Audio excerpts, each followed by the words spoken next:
Hoy en Vivir por Fe vamos a analizar algo que parecería un trabalenguas. La verdadera victoria consiste en salir victoriosos sobre el esfuerzo por ganar la victoria. Bueno, vamos a ver de qué manera el pastor Sergio Rubio nos descifra este enigma. Yo soy Magdalena Taveras y te doy la bienvenida a Vivir por Fe.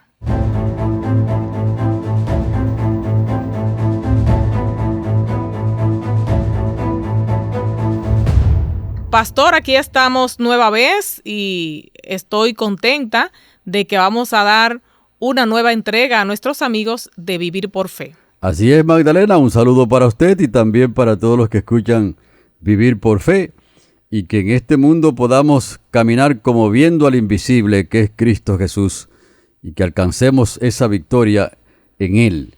Amén. Pastor, y precisamente usted que dice que nos mantengamos en victoria, de esto vamos a hablar en el día de hoy, sobre la verdadera victoria, que consiste en ser victoriosos, de vencer ese esfuerzo por ganar la victoria. Háblenos de cómo podríamos interpretar esta frase. Como usted dijo al principio, Magdalena, esto parece también otro trabalengua.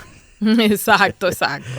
Entonces, cuando a usted le están diciendo que la verdadera victoria consiste en salir victoriosos sobre el esfuerzo por obtener la victoria, le están hablando de un asunto que tiene que ser entendido, y tiene que ser entendido en la Biblia, porque la Biblia presenta un mensaje que para el ser humano, para la mente humana, es como contrario a muchos asuntos que nosotros pensamos que deben ser.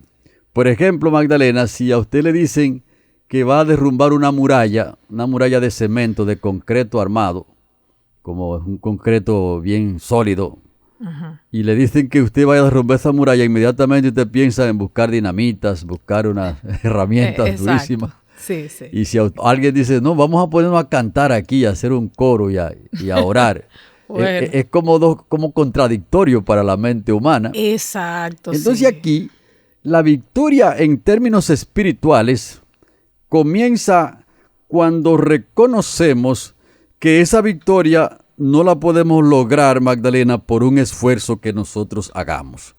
Un creyente dice, bueno, yo ahora quiero alcanzar la victoria, y se lanza a hacer una cantidad de esfuerzo y a hacer cosas por acá y hacer por allá, hacer largas caminatas y muchas cosas. Y cuando le preguntan, ¿y por qué usted está haciendo todo eso?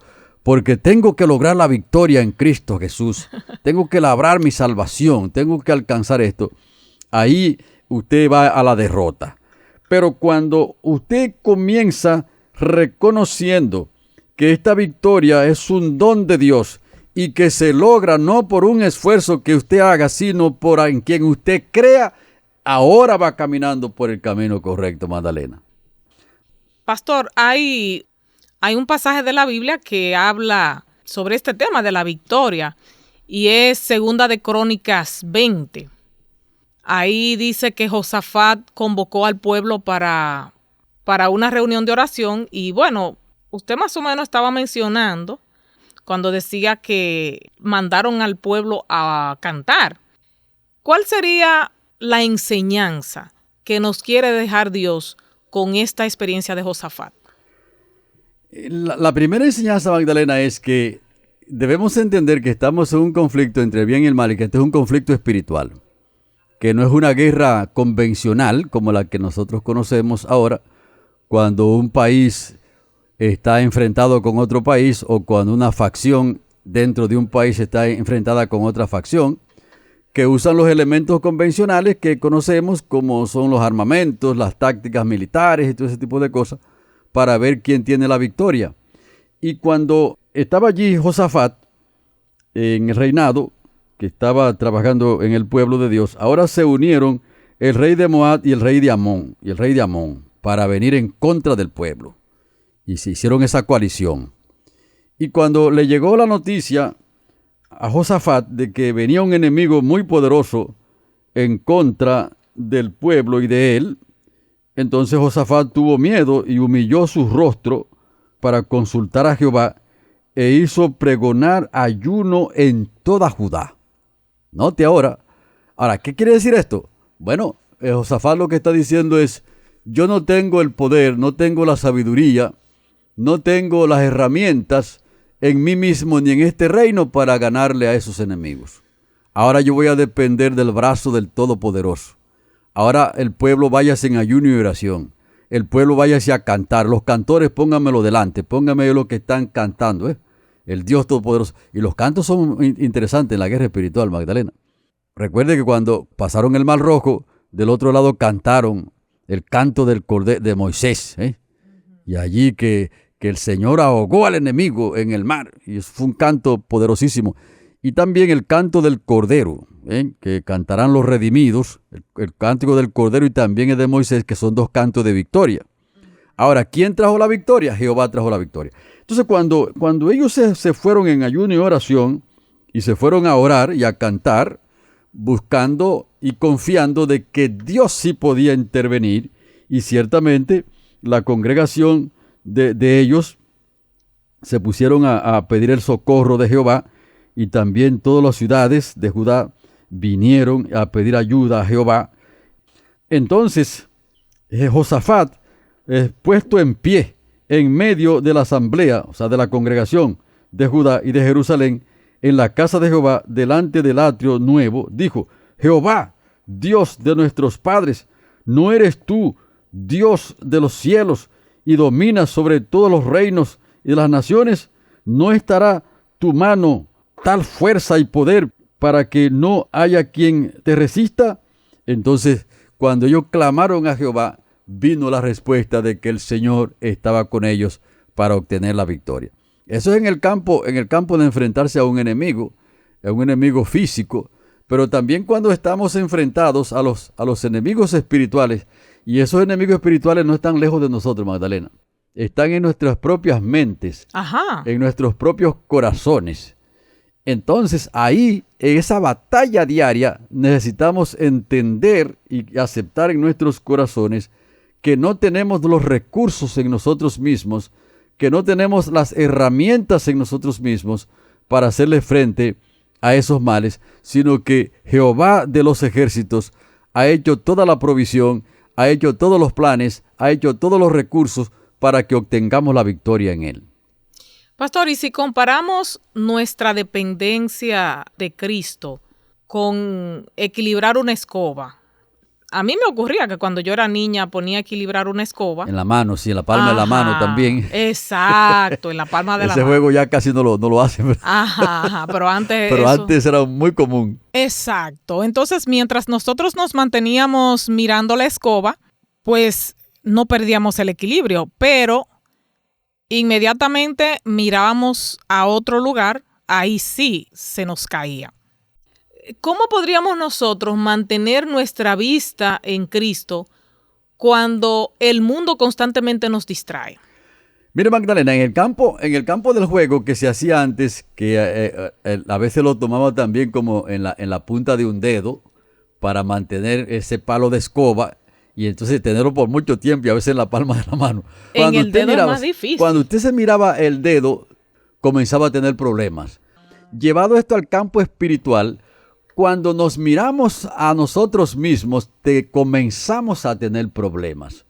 Porque vamos a ver nuestra indignidad, vamos a ver nuestras flaquezas, vamos a mirar también nuestros pecados, que si nosotros miramos nuestros pecados, Magdalena, nos asustan. Alguien estaba hablando hace poquito tiempo que se queda sorprendido porque antes, cuando vivían entre personas que no profesaban la fe, como que él no sentía el efecto y las maldades de los seres humanos. Pero luego ahora que vamos entonces en el campo espiritual, sí lo sentimos. Porque cuando uno está caminando entre la gente del mundo, como todos están muertos, nadie siente el efecto de los otros muertos. ¿Se da cuenta? Sí, oye, pero mira, interesante, pastor. Claro, pero cuando ahora venimos a la luz del Señor, ahora sentimos el asunto. En otras palabras, que cuando nos acercamos más a la luz, podemos comprender mejor y ver con más claridad nuestros defectos. ¿Se da cuenta usted? Entonces, si miramos nuestros defectos, nos desanimamos ahí mismo. Ahora necesitamos mirar a Cristo Jesús, el que vivió una vida perfecta, donde la Biblia dice que no hubo engaño en su boca y nunca hizo maldad. E incluso cuando a Jesucristo lo crucificaron, Magdalena, las personas que lo estaban crucificando veían esa tranquilidad en medio de ese azote tan terrible y tan criminal que le hacían a Cristo Jesús, y con tanta hazaña que los enemigos se burlaban de él y lo golpeaban. Y con esa serenidad que Cristo Jesús se mantenía, ellos se sintieron totalmente condenados allí. Espantados. De hecho, muchas personas se fueron corriendo para no estar ante la presencia de aquel que vivió una vida perfecta. Entonces, cuando miramos a Cristo Jesús, ahora estamos seguros en esta batalla. Por lo tanto, este equilibrio tenemos que tenerlo porque necesitamos avanzar, reconocer correctamente nuestra condición, pero que nuestra vista esté fija en Cristo Jesús, porque cuando tenemos la vista fija en Cristo Jesús, podemos avanzar con seguridad, pero cuando la ponemos en nosotros mismos, ahí mismo vemos tinieblas. Nos pasa como el apóstol Pedro cuando estaba caminando sobre las aguas, Sí, que mientras mantuvo su vista en Cristo Jesús, todo iba bien. Pero cuando quitó la vista de Cristo, no solamente dijo, sálvame que me hundo. Y si Jesús no lo rescataba, se va al fondo del mar. Se iba al fondo, sí. Pastor, ¿podría darse el caso de que por esforzarnos demasiado en el hecho de ganar la victoria, pues entonces la perdamos? ¿Cuál sería el equilibrio entre esfuerzo y fe? Sí, nosotros necesitamos comprender que la fe debemos tenerla en lo que Dios puede hacer. De hecho, cuando instruyo sobre estas cosas, Magdalena, yo les digo a los hermanos de la iglesia que cuando están trabajando con alguien que no conoce el Evangelio, no comiencen diciéndole lo que ellos tienen que hacer. Porque si tú comienzas diciéndole lo que ellos tienen que hacer, está comenzando al revés. Tú le estás diciendo, mira, esfuérzate allí, guarda este mandamiento, haz tal cosa. Y eso es un mensaje bíblico que tú le estás haciendo. Pero ¿qué sucede? Que si Cristo no está en su corazón, si Cristo no obra en su vida, no puede obedecer esas cosas. Porque en la vida espiritual, nosotros necesitamos ser salvos primero para luego obedecer, no al revés. Y claro, cuando tú le preguntas a cualquier persona, tú le preguntas, mira, ¿qué te parece? ¿Tenemos que obedecer para ser salvos o ser salvos primero para luego obedecer? Mayormente se dice lo contrario. La mayoría te va a decir que tiene que obedecer primero para luego ser salvo. Y es todo lo contrario. ¿A dónde conseguimos esos ejemplos? En la Biblia. Por ejemplo, el paralítico de Betesda, que estaba tratando de alcanzar la sanidad en un estanque que se decía que se movía cada cierto tiempo, que un ángel lo movía cada cierto tiempo, y el que entraba, y el que entraba primero se sanaba. Pero ¿qué sucede? Él nunca pudo entrar porque estaba muy debilitado. Y estaba allí la persona. Ahora, cuando se encontró con Cristo, o Cristo lo encontró allí en el estanque, le preguntó que si quería ser sano. El hombre comenzó a decir algunas cosas. Jesucristo le dijo, toma tu lecho, toma tu camilla, vete a tu casa. Y el hombre agarró su camilla y se paró. Después de 38 años en el piso, Jesucristo lo levantó. Ahora, Jesucristo lo sanó y lo salvó primero. Porque ninguna persona que no sea salvo puede obedecerle al Señor. Entonces, cuando Cristo lo encontró en el templo, eso lo dice en el versículo 14, Juan 5:14. Cuando Cristo lo encontró en el templo, ahora Cristo le dijo, mira, no continúes en la vida que tú antes llevabas para que no te venga otra cosa peor. Le pidió que obedezca. Primero la persona es salva y luego ahora tiene las condiciones para poderle obedecer al Señor que lo salvó. ¿Se da cuenta usted? Entonces ese equilibrio nosotros debemos tener y entender la mecánica, cómo es que Dios salva al pecador. Interesante esa mecánica, pastor. Usted decía que la victoria se basa en entregarnos completamente a Dios. Entonces, ¿cómo podemos cultivar una actitud de entrega en cada aspecto de nuestra vida espiritual? Retomando otra vez, Magdalena, la curación del paralítico de Betesda.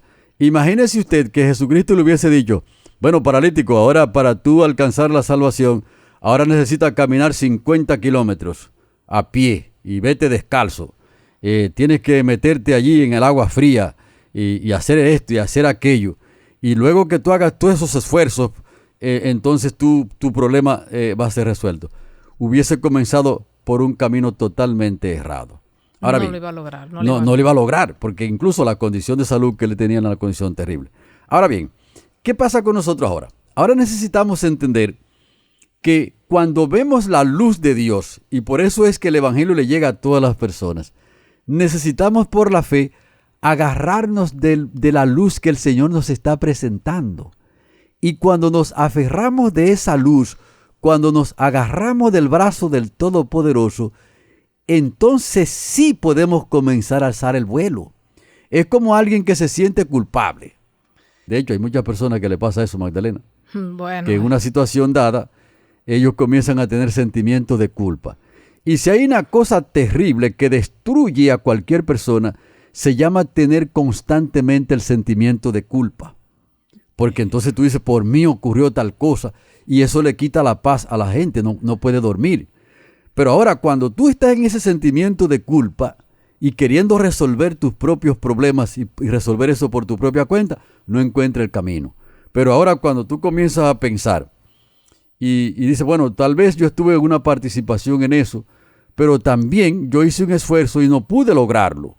Ahora deposito toda mi confianza en Dios y creo ahora que el Señor Jesucristo, a pesar de las circunstancias donde estoy viviendo, Él puede resolver mi problema.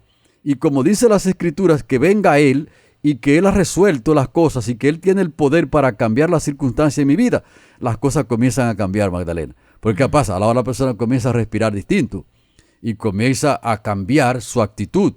Porque la actitud que tengamos en alguna situación dada tiene un efecto muy poderoso en nosotros, tanto para el bien como para el mal. Entonces, en este juego de la salvación necesitamos aprender a confiar en el Señor. Y lo que nosotros podemos hacer, que está dentro de nuestra esfera, lo hacemos. Pero lo que tiene que ver con el cambio de nuestras vidas, con el perdón de nuestros pecados, con la fortaleza espiritual para echar adelante, necesitamos buscarla en Dios. Y precisamente eso es lo que Él quiere que cada persona haga para Él concederle esos dones en abundancia. Pastor, la forma como Dios mide la victoria es muy diferente de la forma en que nosotros la medimos. Uh-huh. ¿Qué diferencia existe entre una y la otra? Así es, hay una diferencia muy grande, Magdalena. Porque así como nuestros pensamientos son muy limitados comparados a los de Dios, es como una distancia como del cielo a la tierra. Porque la victoria nuestra puede estar diseñada y confiada en lo que podemos lograr por nuestra propia fuerza. Y la victoria de Dios entonces está diseñada por lo que Cristo hizo en la cruz del Calvario por nosotros. De hecho, cuando orientamos a las personas aquí, le estamos diciendo que no luchen por usted alcanzar la victoria sobre Satanás, porque usted no puede vencer a Satanás. Usted no puede vencer sus propios pecados. Luche por creer en la victoria que ya Cristo tomó. Y cuando nosotros aprendemos a descansar en Cristo, ahí hay una diferencia extraordinaria, Magdalena, porque no es lo que yo pueda hacer, es lo que Dios puede hacer y lo que Dios quiere hacer en la vida de cada creyente. Amén. Pastor, ¿cómo podemos nosotros lograr mantener una victoria continua en nuestra vida? Creyendo de manera continua. De hecho, alguien le preguntó a una persona que si era salvo. Y cuando tú le haces esa pregunta, Magdalena, a muchas personas le dicen, mira, usted es salvo. La mayoría de las personas no levantan su mano. Por dos razones. Una, que no están seguros si están salvos. Y la otra es como para no parecer como presuntuoso. Y esa razón pudiera ser válida, pero debemos estar seguros. Y la respuesta correcta para una pregunta es, ¿usted es salvo? Usted debe contestar constantemente, mientras esté en Cristo Jesús, creo que soy salvo. Oh. ¿Se da cuenta? Uh-huh. y ciertamente eso es correcto, porque eso es lo que la Biblia está diciendo, que si estamos en Cristo, tenemos la salvación. Y si salimos de la mano de Cristo, ya no tenemos la salvación. Wow, interesante, pastor. Vamos con el resumen para que nuestros amigos queden claros con la lección de hoy.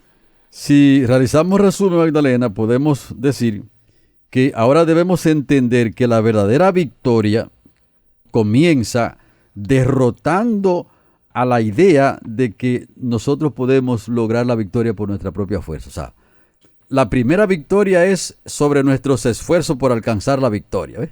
Uh-huh. Porque nuestros esfuerzos pueden ser sinceros, como muchas personas se han lanzado a la carrera para hacer, y son sinceros en sus esfuerzos, pero que nuestra sinceridad fuera de Cristo pierde la vigencia, pierde el valor. Ahora necesitamos entender que Cristo Jesús venció a Satanás, venció el pecado, venció la muerte, y que ahora gratuitamente le quiere ofrecer a todas las personas que creen en Él esos dones.